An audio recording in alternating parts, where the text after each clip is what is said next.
because, you know, your chance can come in the first minute of the game or the last, and you have to be able to stay cool and execute, you know, and that's where you've seen it over the years. Some of the great players in the world, under pressure, they stay cold and you know, and they finish it. He has been good off the bench at times, though. He really has. He has come with some good moments, but yeah, had to take first time. Not that one. Yeah, Mikel Arteta looking visibly flat and disappointed there. These are Arsenal's next 6 fixtures in the Premier League. Their rearranged fixture with Wolves, which would have been played on the original date that they were going to play the EFL Cup final, has been brought forward to next Wednesday. It does mean, Theo, that they're going to play in the league again before Manchester City play their next game. How important could that be? Yeah, really important. It's. I felt like with Man City getting the points yesterday, the days before, it's always that pressure of we need to do the job. So, look, it's still in their hands. Look, they have plenty of games to make up the points, of course, but everyone was going to look at that game when they play each other. Of course they are, as a neutral. But, look, Arsenal, he weren't happy. He would not be happy with that. He'd be unhappy with a lot of players as well tonight because they were indifferent, should we say. Some of the things that I picked out from that interview, him saying they lacked composure and they were giving away unnecessary free kicks. It felt uncharacteristic of Arsenal tonight. Do you agree? I think so, yeah. I think it's the pressure. But saying that, it's a difficult place to go. I think he referenced that, you know what you're getting when you go to Brentford. It's not going to be easy, but you've got to try and make it easy. But I think you have to cut out individual mistakes. In terms of the concentration levels, has to be high. You have to limit them of chances. They didn't do that, really. I thought Brentford were better in the second half. I thought Arsenal wasted the first half. Eze weren't good enough.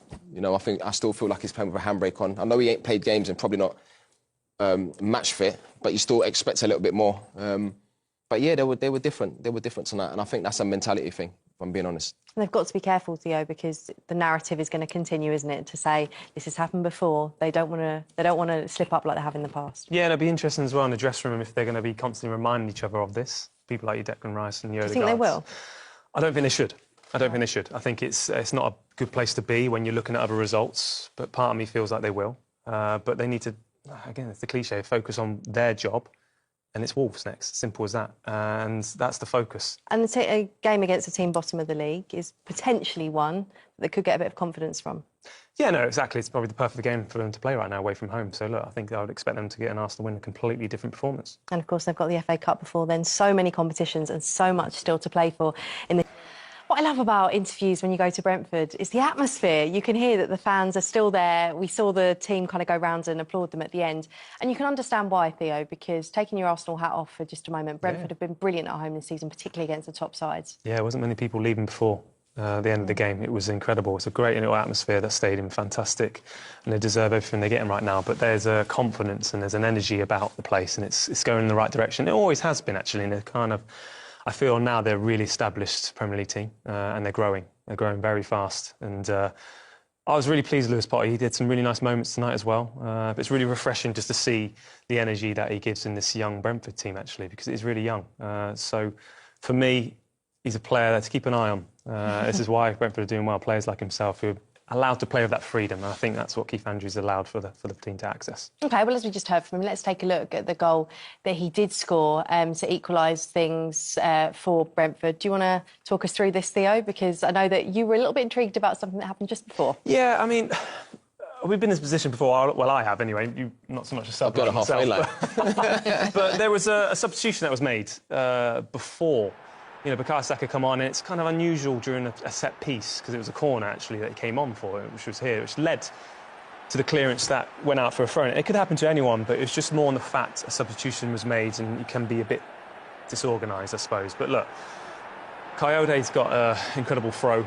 We know this, but it's all about the first contact. Van der Berg wins it, and Lewis-Potter, his movement, his energy around there, and he just smells it. And you can just see here, you highlighted him here. Odegaard is aware of him, however, it's the little initial movement. He's that elegant and that fast, he can't react. And here, JD, the first touch is so important. Yeah, I think with any set piece, really, long throw-ins, there's so many bodies and so congested, I think the first contact's so important. Arsenal normally, they normally defend this well. The setup's good. If you don't get the first contact, you don't get the second, you're in trouble. It's a brave header, to be honest, right into the top corner there. But I have to say, they deserved it. For how they played in the second half, they deserved that. And maybe should have gone and won, like I said. It isn't something we see Arsenal do too often. They're so impressive defensively, so robust. We know they were missing William Saliba tonight. I know you said pre-match how much there is squad depth now and they have confidence in the players that come in. But do you think that they looked a bit unsettled as a back line a bit tonight?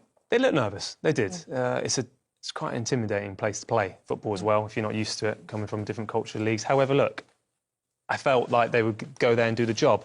And like Jermaine said, the first half was wasted. The second half, there was signs which were improved when Martin Odegaard came on, and that's how Arsenal should have started. So they'll be kicking themselves for that, with the way they started wasn't the right way.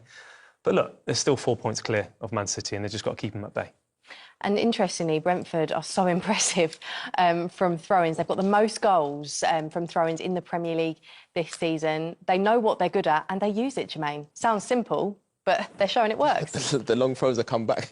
Sam Allardyce used to get stick for that. Yeah, I mean, it's like I said, it just causes chaos.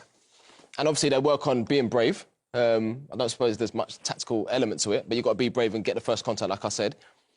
And then, and then see if you can get the second one, and, it causes chances. I mean, if you've got someone that's got a long throw, you have to use it. And like you see, when you see the graphic there, it's effective, so you've got to keep using it. What I like as well is where they're always moving. Yeah. Sometimes throw-ins, you're waiting, he's rubbing the towel, but they're just constantly on the move. And it's hard to defend it. It's so hard to defend. Yeah.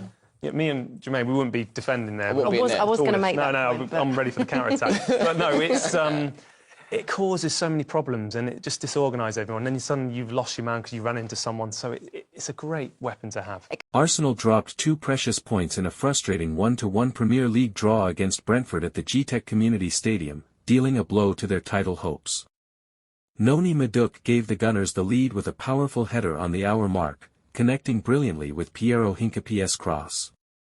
Brentford hit back 10 minutes later through Keane Lewis-Potter's emphatic header from a long throw-in that exposed Arsenal's vulnerability in set-piece situations.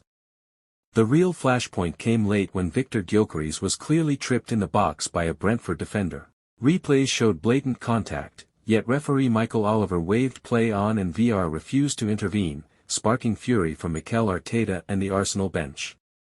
Arteta called it a disgraceful decision post-match, insisting the penalty was undeniable and would have won the game. Pundits piled on the criticism. Ian Wright said Arsenal deserved more and branded the non-call criminal, while Thierry Henry lamented the lack of justice, adding that such errors keep costing the Gunners dearly. Fans flooded social media with outrage, accusing officials of robbing Arsenal in a pivotal title moment. The draw cuts Arsenal's lead to 4 points, handing Manchester City renewed momentum in the race. Please like and subscribe for more updates.